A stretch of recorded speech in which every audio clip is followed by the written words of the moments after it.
Hi.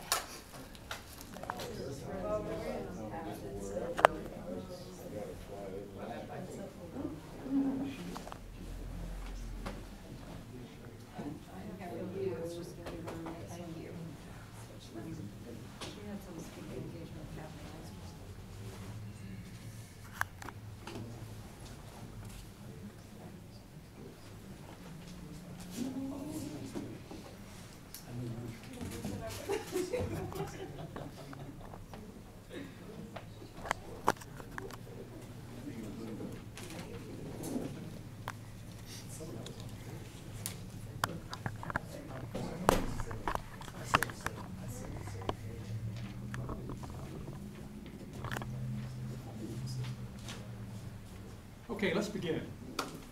Pretty good, pretty close. Okay, first I want to welcome all of you here. Thank you for coming today.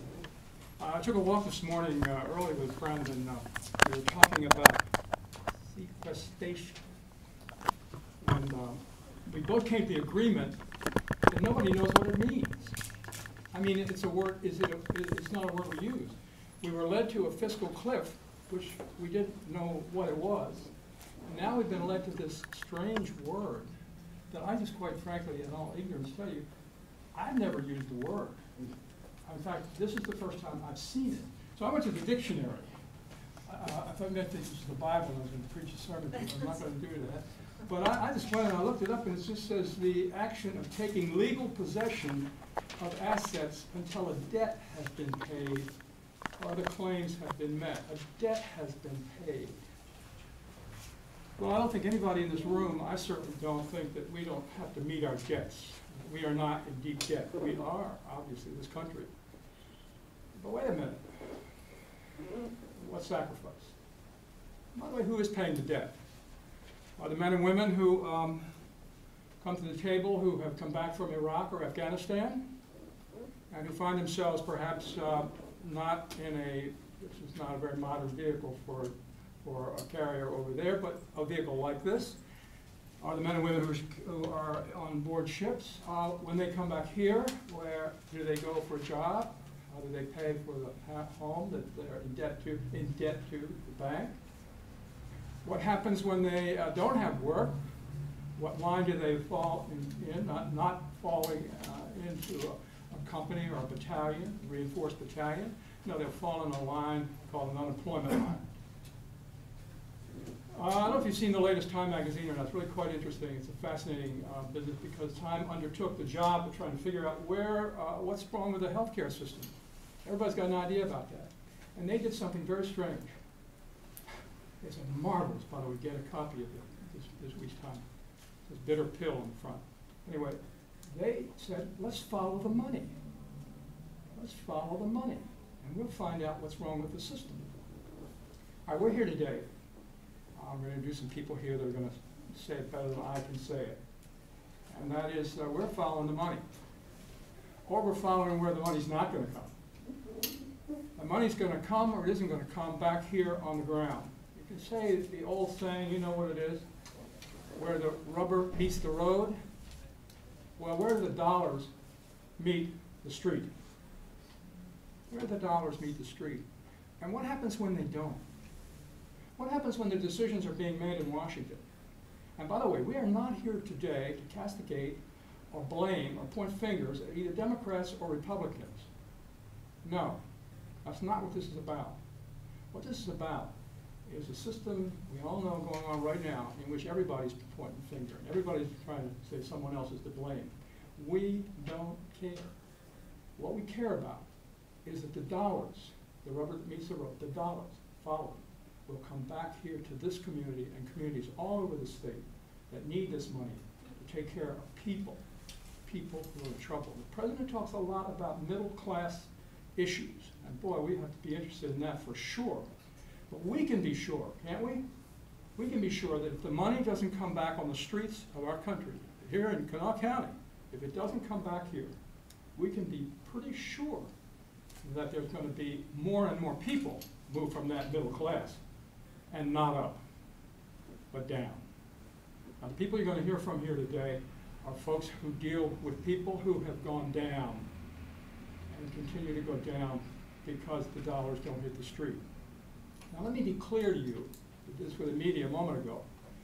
The people you're going to be hearing from today do get local support. Thank God they get local support. They get people who believe in what they do. The people here who give money out of their pockets, they believe in these folks that are doing this work. But they can't do it all. And they can't do it all when we see the kind of needs that they're facing. More and more people who are hungry, more and more people who are homeless, more and more people who are going to bankruptcy, more and more veterans who are coming back here. And guess what? We find a place for them where? In a shelter. We can do better than that. Now the question is going to be this. We're looking toward the budget.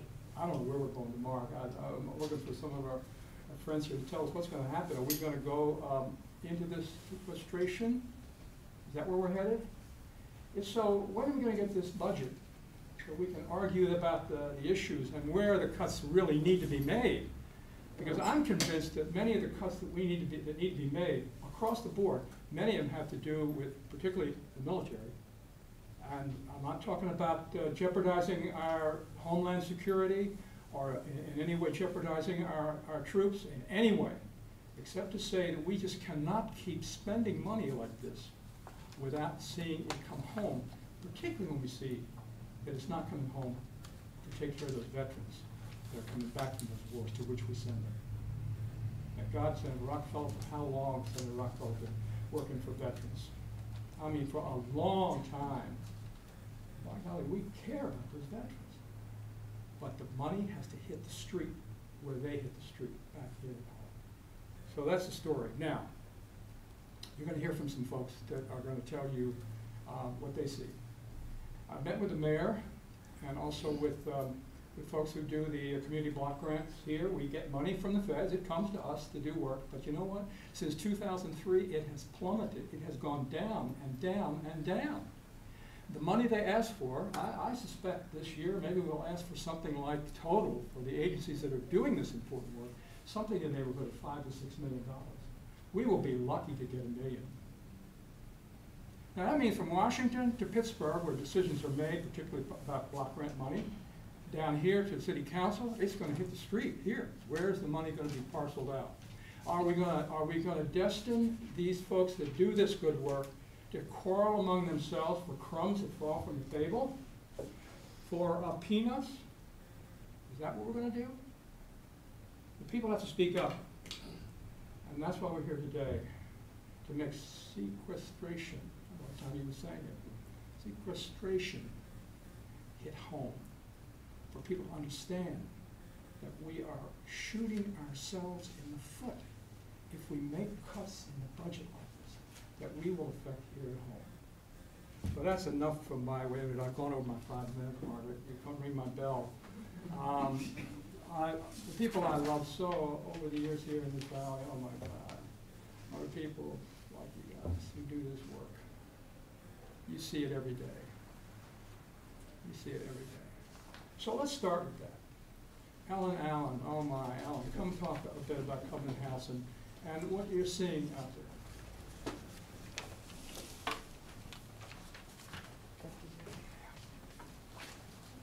Hi, thank you for allowing me to be with you today. It's hard to think about sequestration and not think about covenant. Covenant's what? It's an agreement. And do we not have an agreement with the people with whom we live in community? There are 13,216 families in West Virginia that benefit from the Housing Choice Grant, Housing Choice Voucher. 13,216 families. These families stand to lose housing if sequestration goes into effect. And we're talking about families throughout the entire state of West Virginia. 13,216. Housing choice vouchers are like tenant-based rental income. For example, we work with, let's say, 200 families right now at Covenant House in the Kanawha County, Charleston area, and even on the outskirts. These are people who we help find housing, and we help them find good housing with landlords that are responsible, and we assist them in rent. These are people who would be homeless without this type of support. Sequestration would immediately impact many of these families. We also work with persons living with HIV/AIDS. We have seen cuts dramatically in the last 10 years from as much as $700,000 down to, oh gosh, about $300,000 in the entire state. This means we essentially can help one family one time a year, no more than $600 per year. That may be 1 month's rent.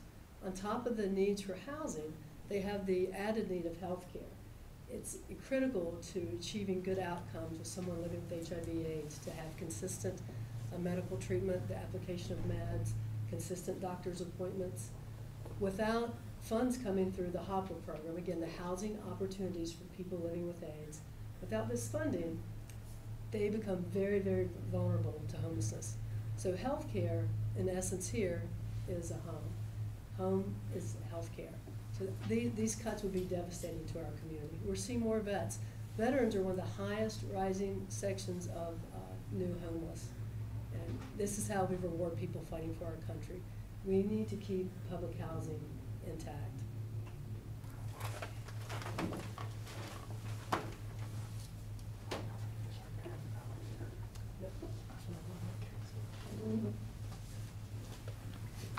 Sequestration equals frustration. Come to the house, I saw it begin a long time ago, along with Madison. People got together. And you know, then I began to hear the cry, oh, well, let's let the churches take care of it. Let the religious community take care of it. Let the local people take care of it. They'll support it. And indeed they have. All the people you're hearing today get community support. People who believe in what they do. By the way, who roll up their sleeves and do the work. Like Judy, who's there on the line of the Battle on Monday, every Monday. They believe in this work. They see what good is doing. And by the way, they see how many more children and women, we'll come back to women in a moment, are in debt, back to that word, as a result of the way we're living. Let me introduce Misty Melville from West Virginia Women Work. Women, they seem to be at the bottom frequently of the kinds of manipulation of money that doesn't have it come back to the local community, hit the streets. So, Misty, I'll talk to you. Hello, good afternoon. I'm Misty Mayville. I'm with West Virginia Women Work. I'm the coordinator here in Charleston. We are a statewide nonprofit training facility. We have classrooms in Martinsburg, Morgantown, and here in Charleston. Step Up is a free 11-week trades training program. It helps women entering or re-entering the workforce or switching careers. We provide transportation reimbursement tools and clothing. We typically increase graduates' income by $3 an hour. We also help with job placement. We have about an 80% job placement assistant rate with each and every class. What we offer is carpentry, electrical, plumbing, the green classes. We are partnered with West Virginia State University, Bridgemont, and Kanawha Valley Community and Technical College. We help with women's resources class, doing job search, resume writing, communications, budgeting, math, OSHA training, and I'm sorry, I'm not really good at public speaking, so you're just have to bear with me. And I have brought my pamphlet so you can see, I have a lot of single moms out there, and everybody knows trying to be a single parent and make minimum wage, it's just not doable. With these ladies, most of these ladies love to work outside, they love to work with their hands, and we really are the only program in the state like this that actually gives women the opportunity to get into the construction trades. We have several women in different unions all across the state. We have very good partnership with different unions across the state. We work with commercial companies and residential companies. We do an 11-week training, and that is the quickest time frame we can do to get these people out and get them back to work. Without the money that we get, we would not be able to provide this program. It is very essential that we do this for the people coming through, and there isn't anything else like this out there. We hope to be able to continue to be able to do this. Like I said, we are located in 3 different areas across the state, and I just hope that we can continue to provide the work that we've been doing. Thank you all. I just have to take a moment, just one moment, honestly, a privilege here, to say to you that it does my heart really good hear this birthday today. In 1976, a woman named Chris Weiss here began an organization called Women and Employment. I worked with her, and we met such resistance. We were trying to get women to work here in jobs that weren't traditionally held by women, and to work in the mall right down the street here. You remember? This is history that is just incredible history. So to come here today, my heart gets lifted, even though the word sequestration keeps hanging over my head, over our head. God, this is so good, what I hear. And this is the kind of power locally. Voices need to be heard. We need to be talking to our Congress people. Tell them to put the finger down. Stop blaming one another. Stop it. They all had a hand in this. What we need to see is the dollars coming back to the street, right here, where these people come from. I'll tell you what, I think that I'm going to recommend that Senator Rockefeller and Senator Manchin be in discussion with your next speaker, because Jean Simpson is an incredible worker and knows how, she's going to kill me for this later. She knows how to raise money. She knows that you have to raise it, get it, in order to spend it. Simple lesson, huh? We got to raise money in order to spend it, because we need to put dollars on the street. This woman knows how to do it. But she, like the rest of the folks in this community, like all of us, and by the way, today we're not talking about education in the state. We're not talking about the health. Pat White will be here in a moment to talk about health stuff. But we're not talking about some of the huge systems that depend upon these government money. We're talking about folks on a grassroots level who are still also dependent upon matching money, monies that come in to take care of situations that they face, that they stretch beyond their limits. So, Madam Neal, oh my God, come on up here. Gene, Thanks a whole lot, Jim. I appreciate it. You can hit me on the way down. My name is Jean Simpson, and I'm the director at Man Meal Soup Kitchen. One reason it's so easy to raise money is because I'm dealing with a very, very basic program, and it's food. So, Ellen's got a lot more challenge, and most of you've got a big challenge, but, all I'm trying to do is basically just feed people every day. And what I normally say to people, if they say, I gave last year, I say, don't you eat every day? I get pretty frustrated. Man Meals are pretty, again, basic, nonprofit. We feed 2 meals a day, 7 days a week. We are the only social service in the state of West Virginia that I know that is open 7 days a week. 365 days a year, we are never closed, no matter what. We're in the process right now trying to raise money to put in a gas generator so that we never close down. So right now we're feeding about 380 people a day, again 7 days a week, breakfast and lunch. We have 130 volunteers that come to us weekly. That's unduplicated volunteers that run the kitchen and the dining room for us. And we have 169 people that gardened for us last year. And we started our garden 4 years ago. This will be our 5th year. And we're raising our own food because I think the importance of where our food comes from, knowing where our food comes from is important. Basically, Man Meal gets anything from grocery stores that nobody else wants, and we make meals out of it. So we're dealing with people that are pretty much 65% of the people that come to Man Meal now are employed, but they are employed with jobs that are under $10 an hour. And basically, you are in poverty if you're making $10 or under an hour.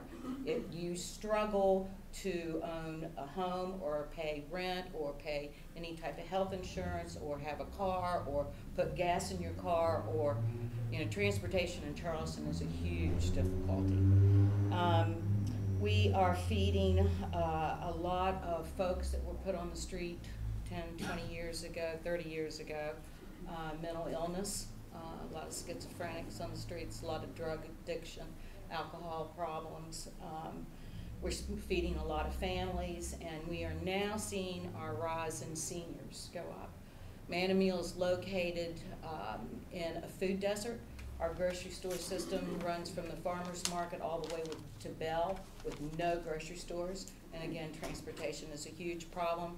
You've got people trying to travel to grocery stores and carrying food back with no transportation except public transportation. You're 80 years old and you're trying to carry groceries back from Canal City or the Delaware Kroger's to get to your home. So it's a big problem. There's at least 7,000 people that live in the East End that have no transportation and no means to get food except in grocery or gas stations, which milk is $5, $6 a gallon. So I encourage people to come to Manamill on a daily, regular, weekly, monthly basis so that they save money for housing. Because I think the most important thing also is not only that we're feeding them, but like Ellen said, is that we have got to keep these people at least under roof and safe, and then hopefully we can create enough food to feed these people. So Manamill's been here for 36 years, and by the grace of God, I truly believe, we have been able to continue this program, and by this gracious community of Charleston, West Virginia, to help us. We had food last night. Or last year, 2012, we collected 190,000 pounds of food, which worked into our budget of $281,000. That's a huge amount of money. That's a huge amount of food. And now we've partnered with Ellen, and we're trying to increase the amount of food that's going to the food pantry that the Covenant House runs that incorporates the whole Kanawha Valley and the whole county, Kanawha County. So we've got a big job, and you know, the government situation as far as the amount of money, I got here 7 years ago. At that point, we were getting about $40,000 from the federal government in different directions. We're down to about 20 now. So it drops constantly, and like Jim said, we are all begging and borrowing from each other to keep these programs going. So I appreciate the time, and thank you for having me. And Jim, if I could add, Jean's a tenacious advocate, and because of the partnership, she has been able to send fresh produce to our food pantry, which we hadn't had. So it's been a great partnership that has really leveraged resources that were fewer into feeding many more. So. I'd say that when Manamill started back in 1975, 76, those who gathered around the table said, you know, it's not going to be just enough to feed people. We've got to help people who do the feeding, volunteers, to understand why we're doing this. Why would a man who has been fighting in Afghanistan have to come back and come to a kitchen? Why would someone, public housing in those days, by the way, was supposed to be temporary housing so they could move into their own housing. And one of the programs here in the city, which will suffer if we don't get the dollars don't hit the street, will be a program that money is provided so that people can get in a home, not in a shelter. Thank God for the shelters. Thank God for the feeding programs. But the mark of success will be when the people we're feeding now and their children and housing now will be able to go into their own store, buy their own food, pay their own rent, own their own home if they want to, and be able to succeed financially. And I'm about now to be relieved by someone who just walked in the door. It's awful to do this to people, but there you are. Because, and I'll just say, by the way, if she signs in, takes her coat off, that white from Health Right, my heart always skips an extra beat when I think about Health Right, because I think back in the early days when we were putting a few pills out in the back of the church and they were just legal. and taking a little room where the acolytes used to rest and putting a table and chair in there and having a doctor and nurse come in for free and help those people. And then the wonderful group of people, oh God, that just blossomed to meet this need. But they need the money to hit the street from our government. By the way, who is our government? From us. So Pat White, Health Right, come on up. Come on up. I told him I'd be late, but I really thought I'd get here before now. So this is my crop. This is Lantus. and we dispense out of HealthRight thousands of vials of this type of insulin, which is a long-acting insulin. And people who don't get their insulin and they're diabetic, they end up in the hospital emergency room. And so the idea of sequestration, which exempts Medicaid, but then throws people into the medically needy program, isn't all that fiscally bright. Not a real wise decision. And HealthRight serves, as Jim mentioned, the most vulnerable among us. They're people who are poor, they're uninsured, and they're primarily working. So they're tax-paying citizens, and they work hard every day. It's just that they can't afford insurance coverage. And that's what HealthRight does with a slew of volunteers. We get money through the city, the Community Development Block Grant. The city's been supporting us for many, many moons now, even helped us build our new location down on the east end of Charleston. But without those dollars, it would have a devastating effect. For every dollar that we get into HealthRight, we're able to leverage $22 of healthcare services. And that's not smoke and mirrors, that is real delivery of services, because the docs and the dentists and others volunteer their time. The money that we get from the city buys drugs like this. It's for consumable medical pharmaceutical supplies. And without those dollars, we'd be in deep trouble. So I'm hoping that, hoping against hope, I think, at this point. They don't seem to be moving in the right direction on this, and I certainly hope that the House comes to its senses, and the Senate, I think, is hopefully going to come up with some plan, but the House is a real stumbling block. So anyhow, it'll be bad if it goes through. Thank you, Jim. First doctor that served the church, poor people, came from the emergency room over at Charleston General at Murray, and his wife was Susan Green, who was a nurse at Cabin Creek Clinic. He gave free services, came and did that, and it just keeps growing and growing and growing, and it keeps challenging us to meet these needs. We know, I'm going to have Gary in a moment introduce our reps from the center's office. But we know that the folks who produce this stuff, and I'm not pointing any hands at who it is, but you know, it's all, we know that they got plenty of lobbying going on in Washington. We know that. By the way, the food people do too. That's another story. But we know also that the folks who produce these things, they got plenty of lobbyists there. They even fight among themselves about who's going to get the contracts. And by the way, they have some contracts that are in the pipe already. Boeing has contracts out there for the most expensive weapon we've ever made, a plane that can fly this way and this way. The most expensive. And we say, well, we're going to cut some funding on that. There's already money in the pipe. We need some money in a pipe that flows from Washington, in our case, from Pittsburgh for community block grant money, back down here to our local level, the people that we know and who are doing the good work. And by the way, who are feeding people who do work in the community. I'm so glad that comes up today. A man who works on my neighborhood, where I live, comes to the Mountain Meal. And he goes down to eat because he has to save some money in order to meet other debts. And goes to HealthRight for his medical care. Same thing. Thank you. All right. We're going to wear you out if you're not careful. Gary, I wonder if you would relieve me. I get the big hook out now, and Gary comes in and welcomes you here. It's really good to see you both here, and gives you some time to talk with us too. Thanks, Jim. My name's Gary Zuckett. I'm Executive Director of West Virginia Citizen Action, and I just wanted to say a few words before I introduce our special guest today. And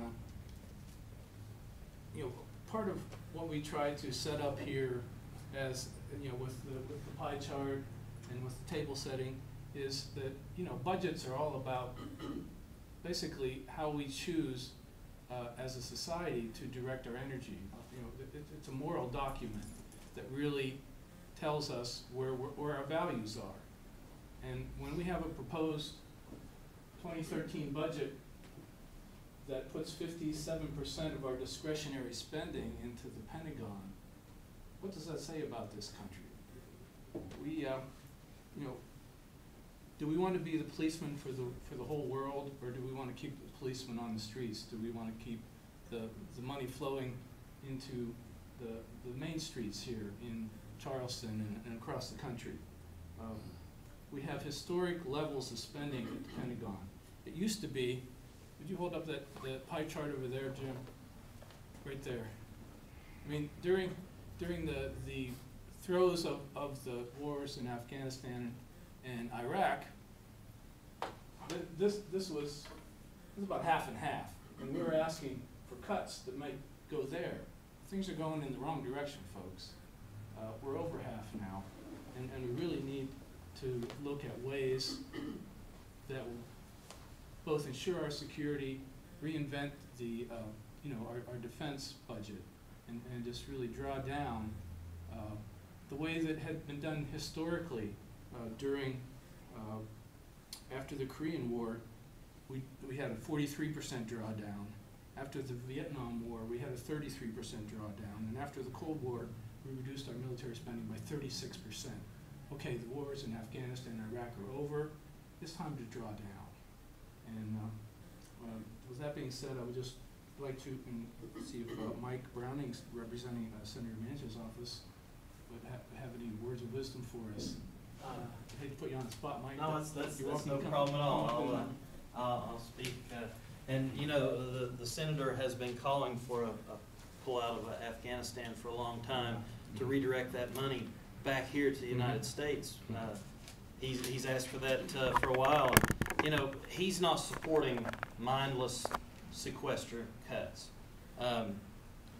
He's continuing to stick by his priorities, which have always been seniors, veterans, and children. He wanted me to come here today and really take notes and listen to what everybody has to say, and I have page after page after page of notes, so I'm going to take a lot back to him. You know, when he was working as governor, he worked to cut the wasteful spending here in West Virginia. He took all those same priorities to Washington, D.C., and he hoped to bring that to the other senators there. He's still working on that and working hard every day. You know, things are moving in D.C. Our office, we don't have any answers right now because things are happening and they're moving, and we hope that you know, they can come to some agreement to there are no mindless cuts. We don't want that. He wants to to make sure that we help those who need a hand up and not look for a handout. That's what he's wanting. That's what he's always asked for as governor. And he's looking for solutions that don't involve those cuts, the sequester cuts. He asked me today to come down because he's in D.C. and he wanted me to bring back the personal experiences and your all's priorities back to him so he can talk to the other senators. You know, they're in constant talks every single day, and he wants to bring all this personal experience, your all's priorities back to D.C. in hopes that he can talk some sense into the other elected officials up there. So, thank you, and I appreciate you all letting me come here and listen in. And like I said, I've got page after page of notes. I'm going to take it all back and see what we can get done.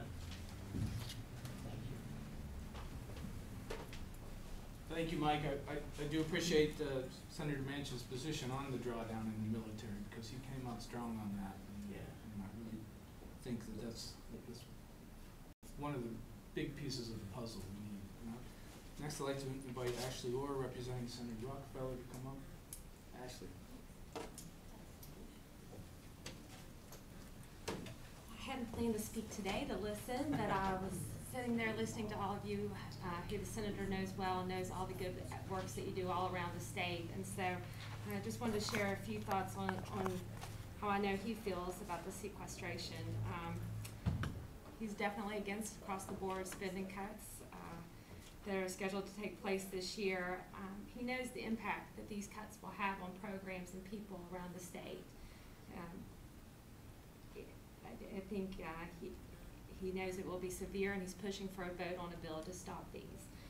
He supports ongoing efforts to develop a balanced plan to reduce the deficit by combining spending cuts targeting waste, but coupled also with giving revenues, closing tax loopholes, and raising revenues, and asking the very wealthiest to do their share.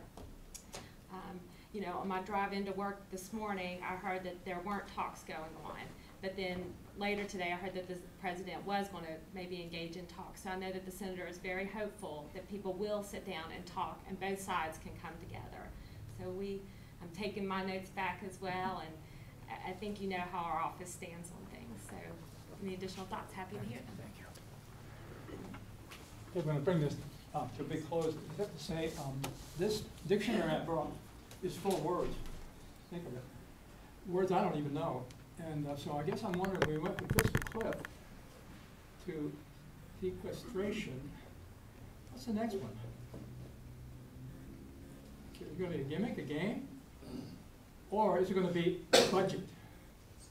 Budget time's coming. In March, maybe? Who knows? April, maybe? But we do know this, like home on the street. We know the community block grant money stuff is probably going to start flowing back here. Decisions will be made somewhere, maybe in June, somewhere in that area, beginning of the new year, money-wise for you. So we know that there's going to be some reckoning days coming up, and that's what we have to get ready for the next one.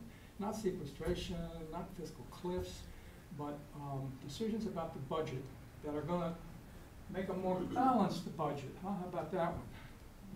So that we can be a more balanced community. I think of the old signs in the old days. You remember the cartoons where you see a huge sign advertising a restaurant, and we get big signs all along the highway. Then suddenly you get to the restaurant, it's just a little old shack. You go inside and say, well, how come those ads? We spend all our money on advertising. What are we spending our money on when we talk Homeland Security and defense, protecting this country? Really, what are we spending? What do we got when we get to the end of the day? Is it homeland? Is it a secure homeland? Is it a place where we don't have to fear battle, murder, sudden death, or homelessness, poverty, and hunger?